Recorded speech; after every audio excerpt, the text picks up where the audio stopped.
Hello and welcome to the Gags Tandon Show, where Liverpool have actually won, and I'm joined by Andy Wales on a day that we've won. Andy, how you doing? Check the tree behind me. It feels like Christmas has come early. We've won and kept a clean sheet. What is this madness? It's mental. It's mental. It does feel a bit crazy right now, but I mean, he needed it. I Mm. think this manager really needed it. So, sorry, it's a bit bright in here. I think I need to sort my lighting out, but we'll get there slowly. How are you feeling after that, Andy? We've got a few comments already that we can go through, but I want to get your initial thoughts. Uh, Almost shocked, in all honesty, because from what we've seen the past few weeks, we just almost were not expecting that. We really weren't, especially midweek against a team as a decent team, but not a particularly great team. So, Eredivisie standard.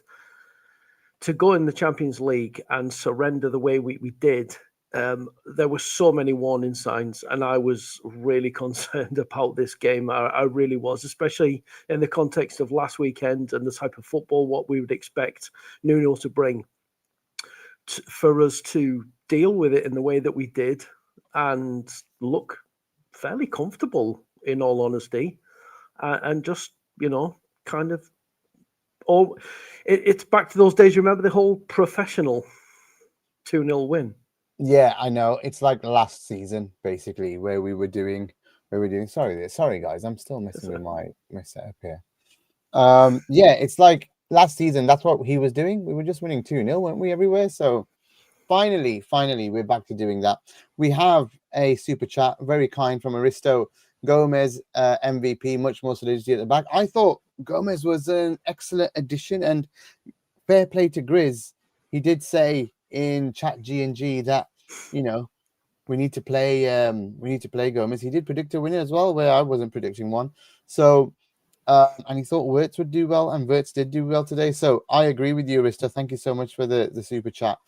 Um, I mean, what do you think of the change in terms of Wirtz and um, who came in for Mo? Oh, sorry, Wirtz and Gomez, wasn't it? Yeah, Yes. Wirtz and Gomez. What did you think of those two changes? I'll be honest, I was surprised that Florian Wirtz started.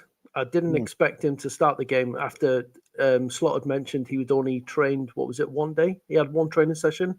And I know yeah, he'd only been out for about a week or so, but I just assumed he would be on the bench. And the way he was talking about Joe Gomez, it wasn't kind of suggesting that Joe was ready to start the game.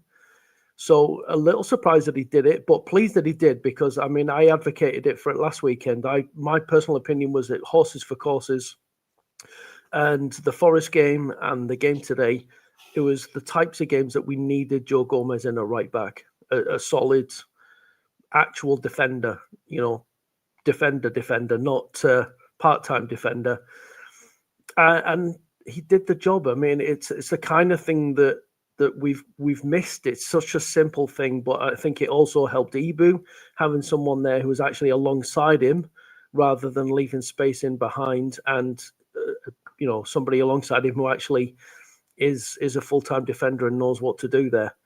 So it was a positive change in my mind, and I'm glad he finally did it. And like I said, but really he surprised that Florian Wirtz started the game. but he bought something going forward, Gomez as well. I thought, Hmm. as in like he got in behind a few times, and and I think Dom was not on the ball as much today, but really covered Gomez as much as possible and did well in those areas where Gomez was never. I mean, maybe West Ham, but to be honest, we've played some shit teams and we've got hammered. And I was expecting West Ham to give us more trouble, but really exceeding what was the XG in the end that we conceded from these guys? Let me quickly have a look. Um, Can't be wasn't much. very much. Stats 0.32 away from home.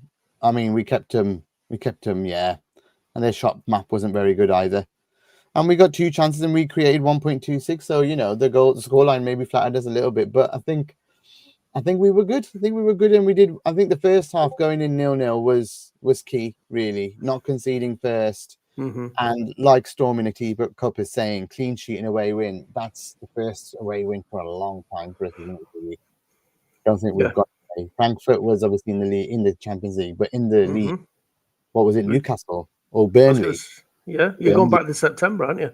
Yeah. I mean, that's a long time, man. We're in December from tomorrow, and that is awful from us. So overall, very much welcome away win for us. And I'm not going to get carried away because we've done this before. We've obviously beat Villa recently and Madrid, and then we've got tonked 3 times in a row. So still a lot to do, and we play a very informed Sunderland on Wednesday night, which will be way tougher than this, in my opinion.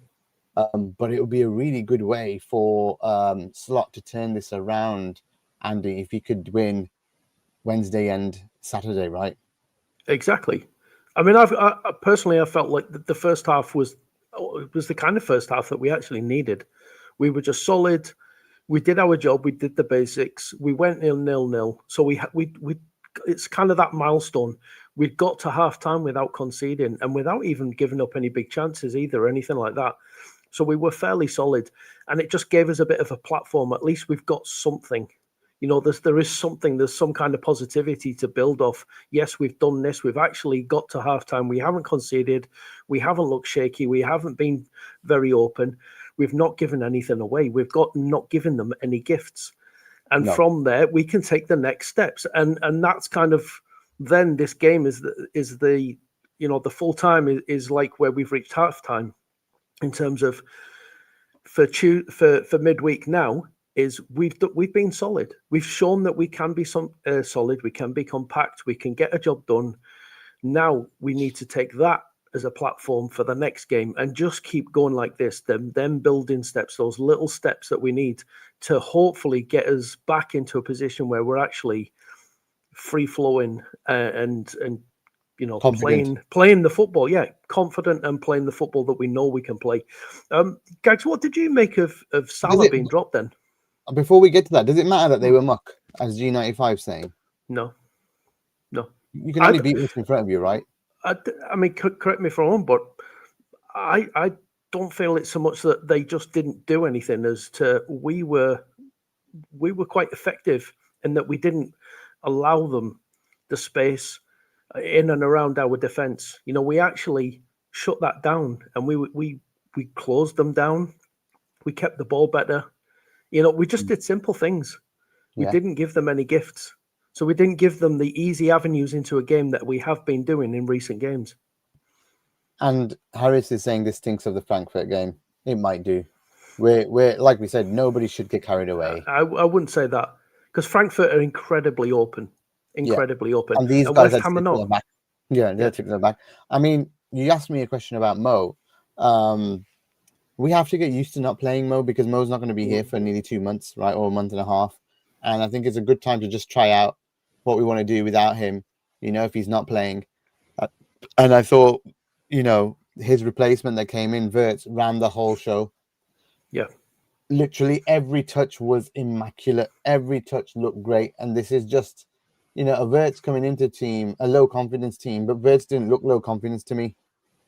Wirtz didn't look like, maybe in front of goal he did for the shot a little bit. Yeah. But apart from he looked sublime. Every touch was like sticking to his foot, and then he was gliding and he was touching for other players. Like literally the amount of layoffs the kid did today for everyone in and around him. His awareness of positioning of other players is second to none. Like, you know, he was very, very good, I thought. And unlucky, you know, I mean, he got a hockey assist today for the exact goal. It went to Gakpo and thingy. But I honestly thought there's a lot of shouts here for Wirtz being, you know, having the best game of his Liverpool career so far.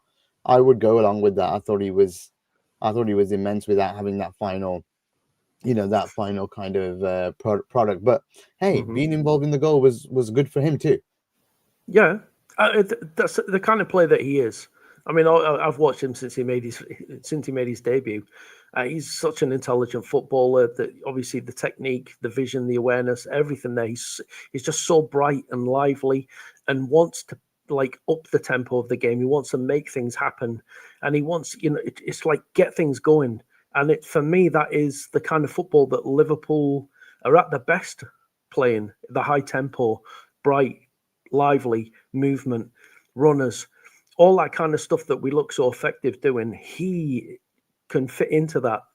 I think that obviously the question mark is for the rest of the season is, can they play together? Can you have Wirtz and Salah in the same team at the same time?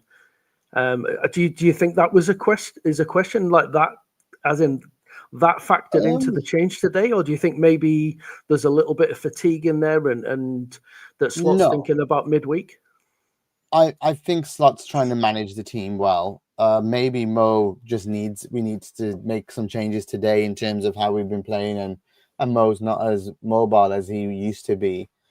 He does run a lot. I mean, the stats say he's sprinting a lot, running a lot, but maybe he's just not, around to do it. So I think what we needed a change, and we've seen that it can work with that, but it was West Ham away. Let's see what happens Sunday. I think Mo comes straight back in, to be honest. Because, like you say, you want Wirtz to maybe have a bit of a rest. But it would be nice if Wirtz did get to play some time at home as well and put that type of performance in, because the fans would, hearing the fans be right behind him would be a great boost for him. I think the Mo conundrum was brave. Like, the Mo dropping is massively brave from Slot. Like, that's bravery. Dropping. I think Cyburn just was like, I'm out now because you've dropped Mo, fucking idiot. So we all know that Cy loves Mo. So he was like, that's it, I'm out. You're done with me. But we ended up going and winning, and we really didn't even miss him. Like, let's be honest, in that game. We will against others, but not in this one.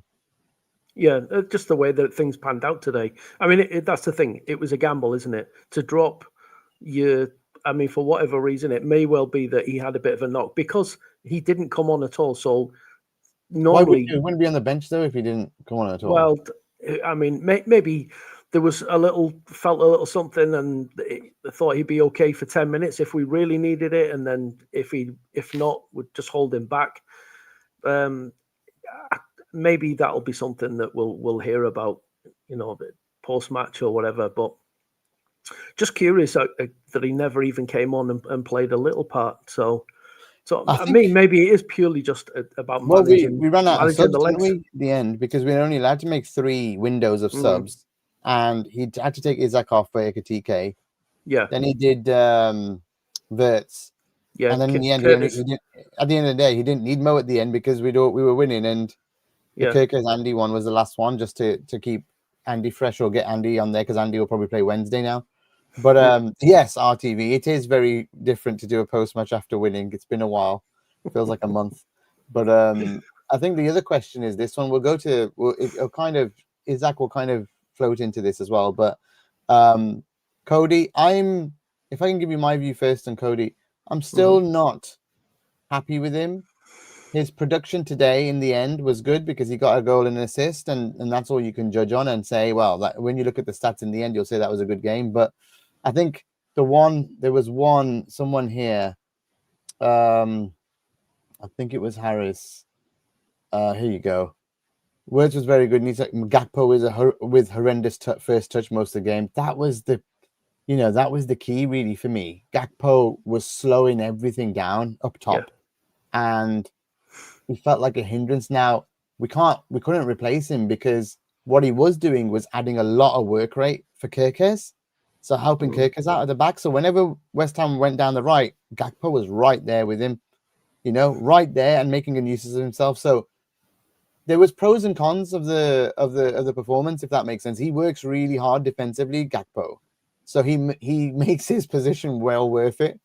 So that's the only difference I'd say is, and also at corners and stuff, he's got some height. So there were a few that he flicked away and headed away. And that's, again, the height makes a big difference against somebody like a West Ham. Like Isaac headed a corner away. I think Gakpo did. I think Grav did.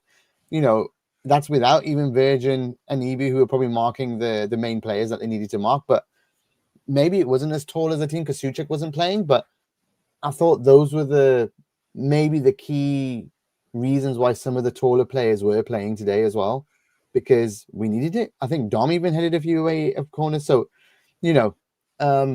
there's pros and cons. Going forward, yes, he was absolute liability at times. But when he actually chose to pass, like to Kirkers, he was playing Kirkers on the left, we actually look good. You know, we actually look good going forward, and Gakpo actually wants to pass instead of just head down, run, and kick it into row Z. Because he did that only once in the game. Can you believe it? He only had one row Z shot. Normally, he has 3 or 4 of them. Yeah. So obviously, there must be someone speaking to him saying, "Stop doing that." And you could see how disappointed he was with himself when he did it in the second half, right at the start. I think the whole school. I think that's when we just went. We just dropped. We're like, "Oh no, he's doing it again." And then everybody West Ham started attacking us for like 20 minutes. Yeah, Isak did his shot for him in the first half. Yes, but I don't mind Isak doing them because I need him to start having more shots. He's not getting enough in the game as our striker. I would trust him to score more than Gakpo. And as you see from today, he has the ability to score from nowhere, like from out of nothing, produce something. And he just needs to get more game time, get to learn to play with the players more. And you could see today that was an absolute. I mean, he wasn't involved in the game much. He had one great chance first half. Did you think that was a bad shot or a good save? For me, that's a good save. Yeah, the first one. Yeah, it's pure instincts as it's to behind him as well, right? Yes, how he actually gets the chance, how he takes the chance. For me, that's pure striker instincts. Nothing wrong with what he did. It's just a really good save, and sometimes you have to, give props to the goalkeeper. I'm sure if it was roles reversed and that was Ali making the save, we'd only be talking about how good a save it was from Ali and not questioning whether the striker did well enough. So for me, yeah, that was purely down to a good save from the goalkeeper. Obviously, and what about his goal? His goal, I love the finish. That is the Isak that obviously got them wanting to spend all the money on him. That's why we paid 125 million from him, because he's capable of those types of clean finishes and getting into that position. And yeah, he just worked that little yard of space for himself and took it one touch straight, finish in the bottom corner. Lovely. Just on Gakpo, I mean, I know obviously we slate him a lot. We do, because, like you say, frustrating.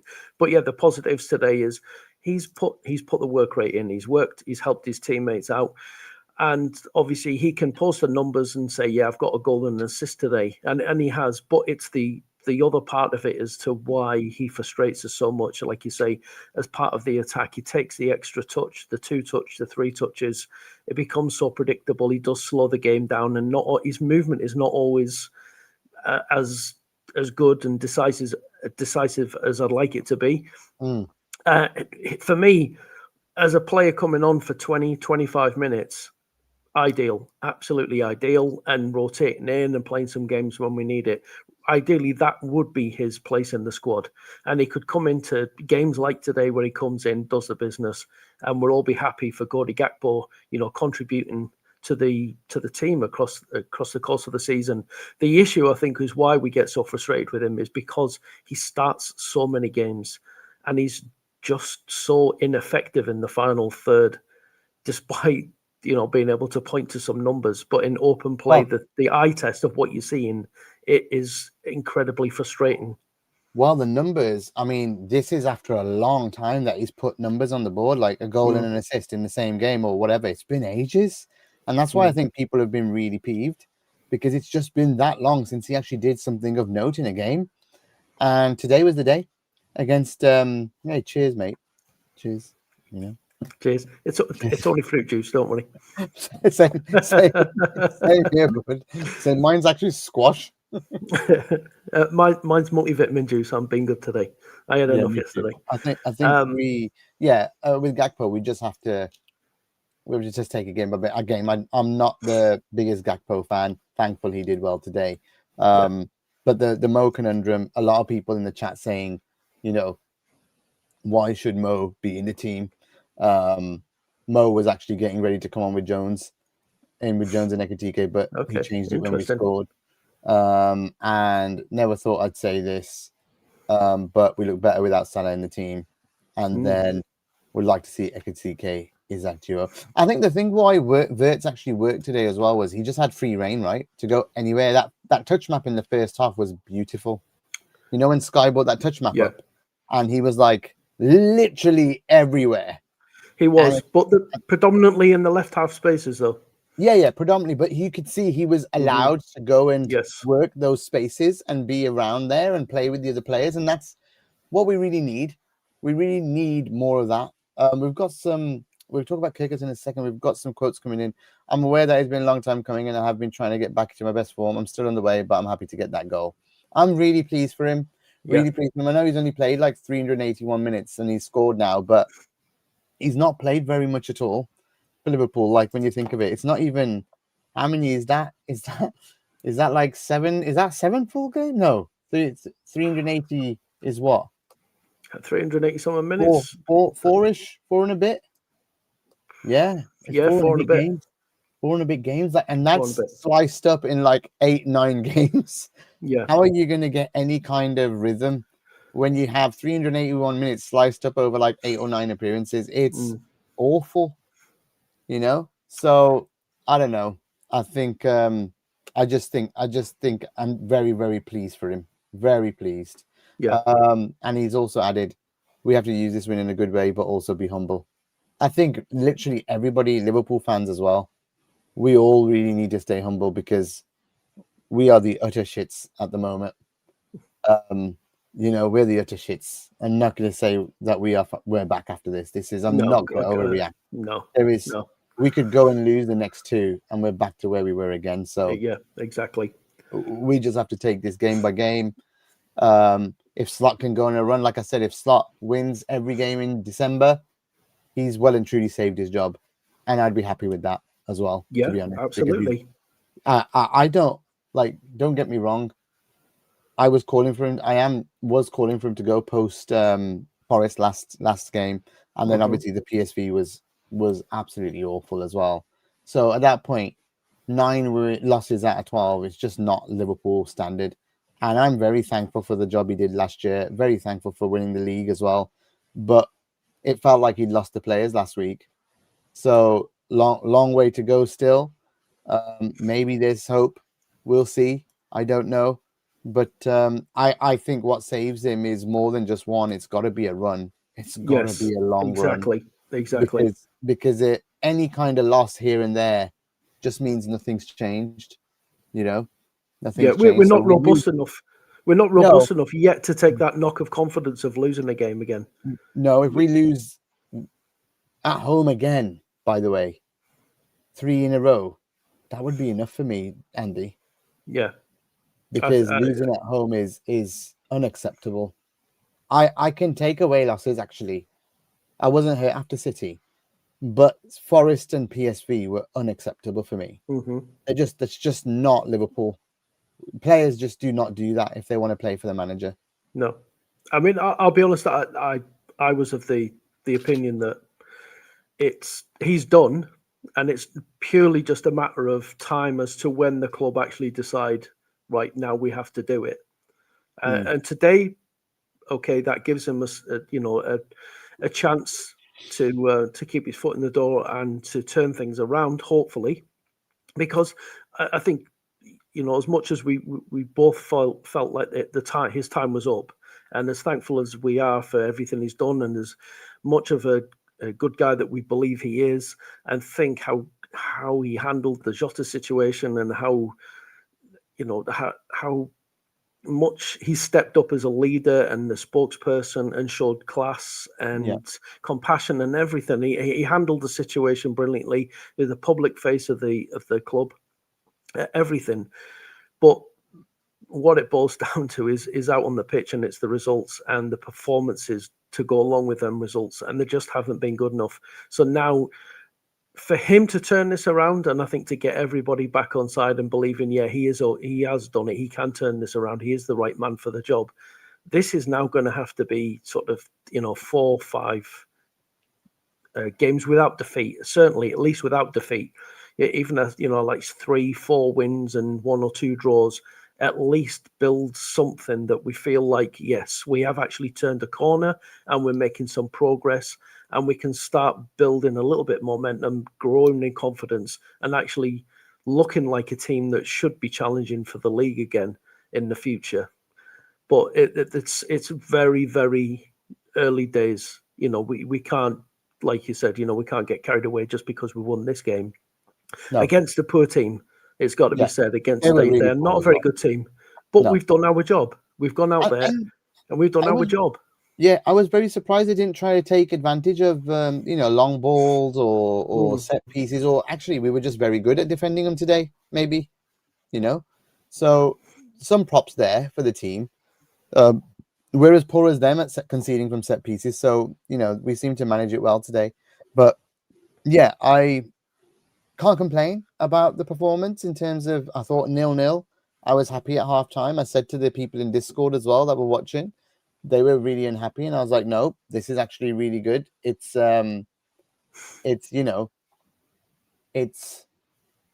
building blocks, brick by brick. You got to build, and just keeping a clean sheet for 45 minutes and not going behind for once was actually really positive for me. And I said, don't get me wrong, this is a relegation form side we're watching in Liverpool. So if you have expectations of a Champions League team, or if you have expectations of a title winning side, your expectations are way off and you're misguided.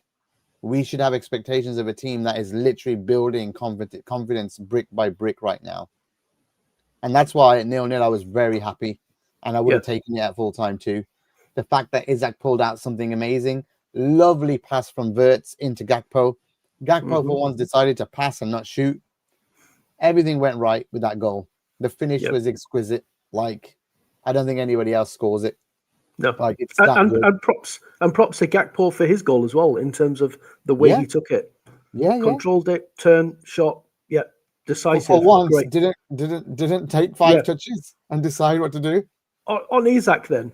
So I said at halftime, I'd be curious to see just what it does to Isak if he actually gets a goal. Does it give him that burst of confidence? Because strikers thrive on goals, and it can add something to your performance and your adrenaline when you actually find the back of the net. So on Isak, after him scoring that goal, what do you do midweek? Do you put him back on the bench and bring Ekitike on, or do you start him again? Surely he's got to start after scoring, right? Surely. So what do you do for Sunderland then? Do you bring Ekitike in and you play the pair of them? I mean, somebody was asking for it here. Chris, this is a great question, because Chris is saying I would like to see them as a duo. We need to start thinking about what we do without Mo, because when Mo goes, we're going to have to play them together at some point. And maybe starting them as a pair with Wirtz behind him might be a good shout. Because then it means, where's Gakpo? Well, it doesn't start, mate, unfortunately. Not for Arne Slot. No, and maybe you put Gomez in as a 3, so it becomes a 3-5. I mean, a 3-4-1-2. And it's Kirkers, and if maybe you put Dom on that right wing instead, who's helping Gomez anyway. So then you've got Jones and Grab in the middle. Is how often can we start Gomez? Because it's great that he's played today and he's helped us look more solid. But realistically, how often can we play Joe Gomez, given as well that he's our third senior centre back? So it is a little bit restricted in what we do. It is. It's awful. I mean, we are in such a shit position with defenders and right backs right now. I'm so gutted that both Bradley and Frimpong are out. And Leone. Yeah, and obviously Leone. Just a mess at the back. I mean, I don't know what he does. It'll be interesting to see what happens at Sunderland. That's one of the things that hasn't gone the manager's way. He's not been very lucky. But then what he has done with it has been really bad. Well, I'm just thinking in terms of so midweek. So we've got this performance today. We've been more solid. We've got the positives. We've got a win. We've got a clean sheet. So next we're playing at home. It's going to be a tough opponent because they're doing well and they're going to be up for it. So it's now the conundrum is, do you bring more back?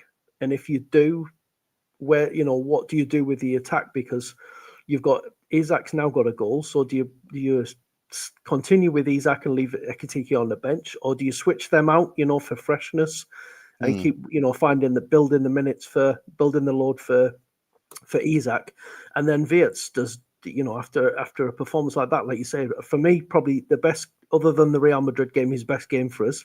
So do you keep Wirtz in the team, and then what about those his last 2 games for us as well? By the way, is what? Sorry, are those his last 2 games for us as well? I don't think he played. He got injured after that, right? No, it was during the international break, wasn't it? Yeah. So did he play? Was he dropped for the? Played against City. Oh, he did. He did actually. Yeah. So after that, he's been injured since then. So he missed the 2 bad losses. So, but it's a conundrum, though, isn't it? It is. It is a conundrum. It's going to be what you do now. What you do midweek with the attack. I have no idea, mate. Like this team just has no. I think Mo will definitely come back in. Does he have the balls to drop Gakpo? Because maybe he could go Ekitike in as Isak. Maybe. Does he go Chiesa and Ekitike and give Isak and Gakpo? He's not going to go Chiesa, is he? No. I don't know. I think we passed. I think one of the positives was if Wirtz can start again, we will play nice football. When he's playing, you can see at least the passing slick, and he connects everyone together. And I know it's really early in his career, but if the players can get to know him well, he needs to be the touch master. He needs to be the guy who has the most touches in our team. Because I think if he's ticking, then the clock's going. It's all working. It's like clockwork, isn't it? If he's ticking. So, if he's playing where we play well. Yeah, he plays well. We play well. Yeah. It looks like that now. Yeah. So it used to be Mo like that. We have to make that Wirtz. He's young. He's got the talent in abundance. Can't wait for him to get his first goal or assist. I'm desperate for it right now, mate. But absolutely. One step at a time. Isak's got his. Maybe this week, Wirtz finishes it off and gets his as well. So at the end of the day, that maybe is the turnaround. We need some of these players to start picking that confidence up in each other. And you can see after Isak scored, Wirtz went straight up to him. And he was tapping him on the face, and they were both very, very pleased with each other. Yeah. It's feeling good about yourself. Yeah. I mean, we just haven't had that for since the start of this month is the last time we really felt good about ourselves. So it's been a real test. It really has. When they're back at Anfield tomorrow, they'll all be bigging him up, Isak. They'll all be bigging him up because they'll be like, well, yes, the winner's here. There's the winner. And he probably hasn't felt that yet with us, in a Premier League game where we've actually earned something. He's just earned us 3 points, which is his first 3 points he's earned us massive right now. So, look, it might be in the doldrums. I really only want the best for these players. I really do. We were negative with the slot stuff. That's fine. But I only wish the best on Liverpool players. They're the ones that are going to take us into the future, especially the new ones. They're not going to go anywhere. We've got to turn these guys into the superstars that they were brought to be. So if that's with Slot or without him, we're going to find out. But hopefully it's with him. Hopefully it is. So we obviously covered the positives of keeping a clean sheet and the defense looking more solid. The positives of the attack actually, getting a couple of goals and winning a game. What about the midfield? What did you make of them? Because I'll say I was all for Endo starting the game because we've missed so much bite and someone just to put a foot in and kick someone. And I know it's a bit, agricultural, but I feel like it's just something that we've missed in there. Someone who will put a foot in and just do some of them absolute basics to compete in a game to give us something to actually build off. Again, another thing, just giving us platforms in games. So I said for me, it was important today that the midfield turned up. And did you feel that they did? From a battling perspective, we were better, I thought, but it wasn't this, it wasn't like we were giving away more fouls, but I thought West Ham was so weak at times, like falling over, like just at the random touch. So I was pretty annoyed at them. But I mean, we only made 11 tackles in the whole game and they made 13. So it wasn't one of those games today Andy, where people were flying in and it was mental. It did feel like the game was played at a snail's pace at times. Like, it didn't feel like a Premier League game. Did it feel like it to you? I don't think we were like helter-skelter anywhere, or, there was maybe a little bit of, that 10-15 minutes up. The Reds is saying 10-15 minutes after halftime, we look really shaky, but it's because every second half we've been really bad lately. We've been really, really bad. Again, it's confidence. This will help us. So, I don't know. I think Maka got run past way too easily today. I think Graf tried to start playing the ball forward way more today. I thought there was actual, he actually tried. But again, I don't think he's a natural at no, I don't think he is. Play up. And we're missing a DM. We really are missing a DM. And to find a ball playing one is so difficult right now. So I don't know what they do. I don't know how they do it, but we're still missing that bite. Sunderland is the one where we're going to find out whether they want it or not. I thought Dom played with it himself today. I mean, did you see Dom's tracking back today? He was tracking back, covering Gomez so much. He did so well. And so he played with it himself. He allowed the ball to go to Wirtz more. He gave up some of his game today to allow that. I don't know if you noticed, but he wasn't. Normally, we're going to Dom all the time lately, and it was taking on almost, taking on the we would say the way the Rovers, type thing. That like Gerrard used to, to kind of put the team on his back and carry them. And once we were winning, I noticed Dom was leading up, that half of the pitch. He was like, calm down, slow down. When we were getting free kicks, they were like, we were like really ready to take them really quick and get in the attack. And he's like, stop, chill. They're back in position. They're back in their positions. We should just hold. And I just felt that is such a great leadership quality that he's just saying, we're not in a great run. We don't need to go and score loads. We just need to hold on to what we got. And if you give it away by rushing where you are, that's been our entire problem all season, giving it away in stupid areas at stupid times. We don't need to keep attacking.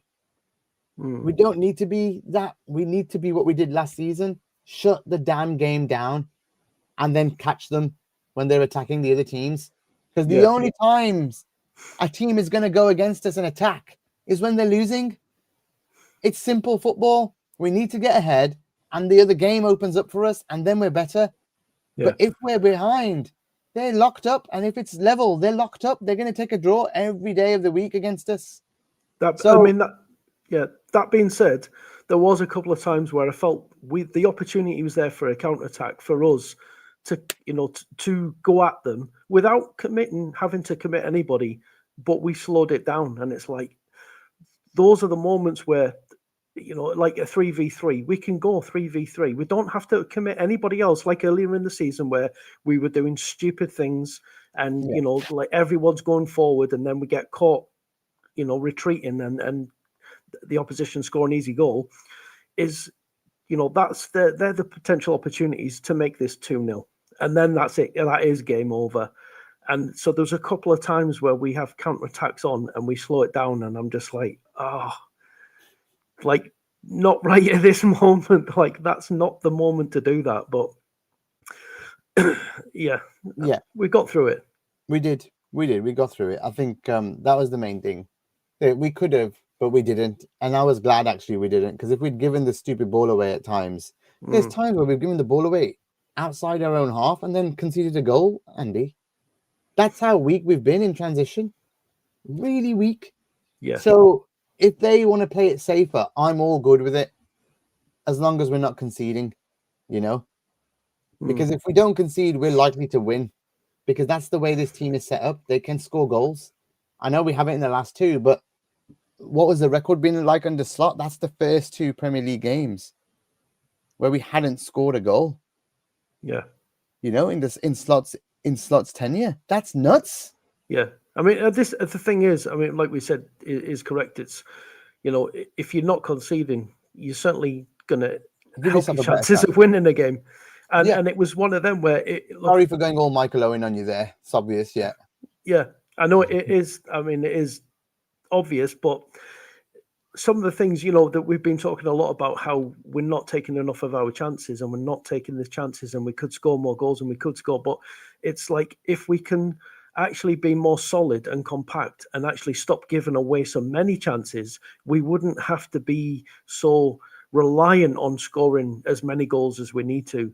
Because it feels like we're in panic mode because we're behind in a game, and then we start throwing shit at the wall, and then we go for 5 attackers, 6 attackers, and we open ourselves up even more to conceding more goals, and it's just everything gets away from us. To be more solid, to be more compact, and to be more difficult to play through and play against, it's just such a simple thing to build from. So refreshing though not to see that today. Yes. Andy. Yeah. Oh, so it was so refreshing not to see us just make stupid subs. Yes. Every sub made sense today. Isaac needed to be rested because he's not played much. Wirtz needed to be rested. He's not played much. Maybe Kirkes, he wanted to bring him off. He was getting tired. I don't know. By the way, Kirkes, probably his best game as well today for us. Tried his hardest. I mean, Kirkes, I knew he came off, but he it was him that kind of kicked off that whole thing with Paqueta. Because it was the dumbest sending off ever.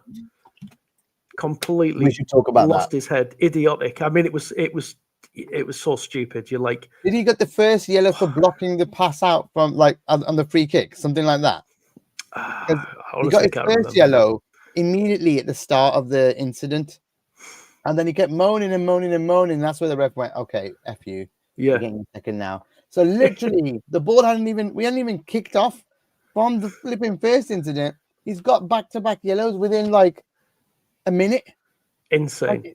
It's the stupidest thing, and I think he wanted the game to move on or go, to move quickly. That's what he was asking for. And ironically, he slowed it down. Exactly the same thing. I said, this is the stupidest complaint I've ever seen. If you want to move the game on faster, which is what you're complaining about, stop fucking moaning, dude. Like, he's got to be the stupidest player alive. Yeah. He must be. One, for betting on himself or betting on games, and two, for doing this. Now, everybody in Discord's like, did he have a fiver on Liverpool winning? Yeah, did he have a fiver on himself being sent off or something? But it was like... His dad did. Look, you're not happy about Kirkes and you don't think he actually is injured and needs attention and all the rest of it. Don't worry about it. The referee is going to add the time on. You're going to get the time back. It doesn't matter. I mean, the referee even gave him a couple of opportunities to just calm down and go away and leave it. His own players were trying to. Even Allison came over and spoke to him, and it's like, he's doing it. He's going back. He's going back. He's going to get himself, and there he goes. It's just like, absolutely insane. To Paqueta. Don't do your hamstringing. Ali, just stay where you are. You don't need to go and get involved, mate. Chill out. You flipping idiot. So funny. So funny. I mean, that was bad to worse for them. They also had a chance at 1-0 after. This is where you can't get too carried away. We looked really poor at times in the second half. 1, just before we scored. 2, then after we scored, we kind of just let them in the game. Especially even at 10 men, they were getting into the box. It was like, what are we doing? What are we doing? And that's where you can see panic stations start hitting, even with all the advantages in the world. So we're not this, like we said, no one should be getting carried away. Nobody at all. We got 2 big games, and they're both tough ones. I don't think Sunderland and Leeds are going to be easy. No, I mean, Leeds are not. Obviously, Leeds are in pretty bad form, and there's talk of them sacking their manager, but they're bags of energy. They will go up and down. They'll cause us trouble. They will. They'll cause us trouble. Yeah, Calvert-Lewin hates us as well, and he always troubles us in the air. So I just think we have to be careful. Let's see what happens. I'm very chuffed overall, Andy, that we've got the 3 points. Don't think we're out of the woods. We've got to give it to Wednesday. But yeah, let's see what happens next. I wanted to ask you if you had any other things to talk about, because I'm happy to call it here. 45 minutes in, not much really else. I think Slot's still on the brink for me. Needs to do a lot more. Does help him, but needs a run. Yeah, I'm of the same opinion. For me, it's nothing there that we can get carried away with. Good, solid performance. Didn't maybe played within ourselves a bit, but that's fine because we didn't give anything too easy away. We got through it, won the game, kept a clean sheet. Let's see now, can we follow that up with another performance? That's the thing now. Can we follow that up with another win and then another win to build onto that? And then we can maybe start thinking about what the future looks like. But we have to get there first. So this has just got to be the first step. So 100%. hope it's, positives to take from it. And it's nice, nice for Liverpool not to ruin my weekend again. So, very nice not to ruin our weekend. Thank you. Like, me and my kid were watching it, my eldest, and when we scored, for one, it was a new feeling after a long time that we're winning in a game. So we both high-fived, and she was like, "This is so good that Isaac scored." And then when we finally won, we both looked at each other and went, "We got a good weekend. We got a nice," and I'm off tomorrow too. So it's like, I've got a nice couple of days to just like chill with not thinking about Liverpool losing, which is never fun. To be honest, I've taken it well, but we just, brick by brick, let's build it back up, Andy, and let's hope it is a good Christmas for us all the way up to December. And we play Leeds on my birthday this year, so not this the 1st of Jan, so it's like, I don't like birthday games because they can ruin a birthday, so they can ruin the day. So I'm hoping, but it's at Anfield, so let's hope we can win on that day as well. But long way to go. Let's see. What do you think of the links to Semenyo and Gehi? I know Semenyo's linked to Man City today as well. Here we go. Personally, I think he's a good player. I just don't think he's what we need right now. He's not, for me, it's not a priority. All he would do is just add another headache, another question as to what do you do with this player and that player and this player, and how do you kind of balance out the whole attack, because it would just be adding yet another option to the attack.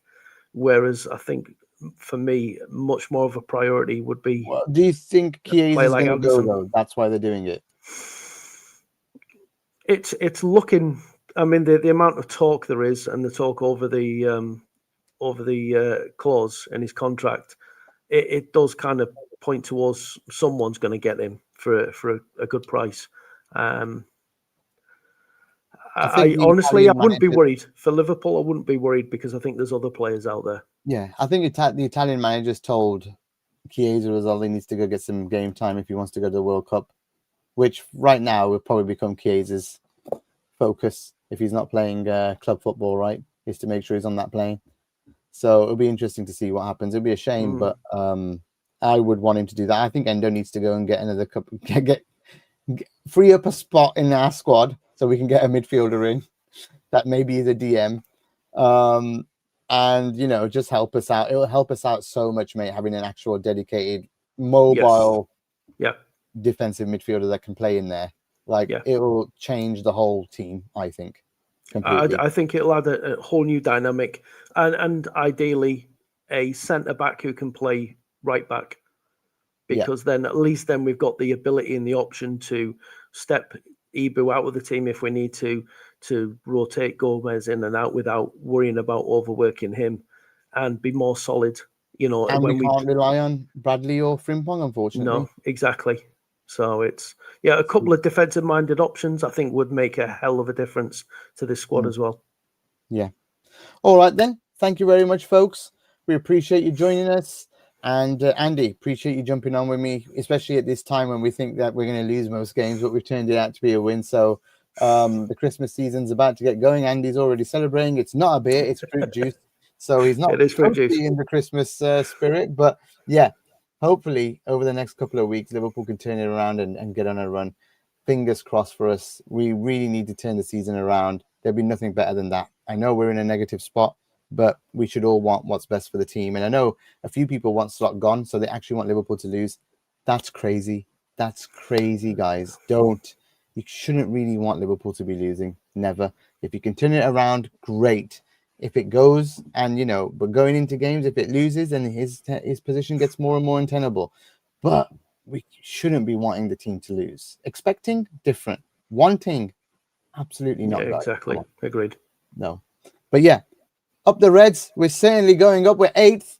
We've gone from 13th to 8th. So that's a big jump. Keep jumping, Reds. Keep going up. And let's hope what's happening with Chelsea and Arsenal at the moment. It's 0-0. So let's hope, there's either a draw or a Chelsea win there. That would be good as well. Keep the tight. 10 red cards. That'll do. That's it. 10 red cards as well for each team. That's it. Right then. Have a great weekend. The rest of it, what's left of it. Thank you. And up the Reds.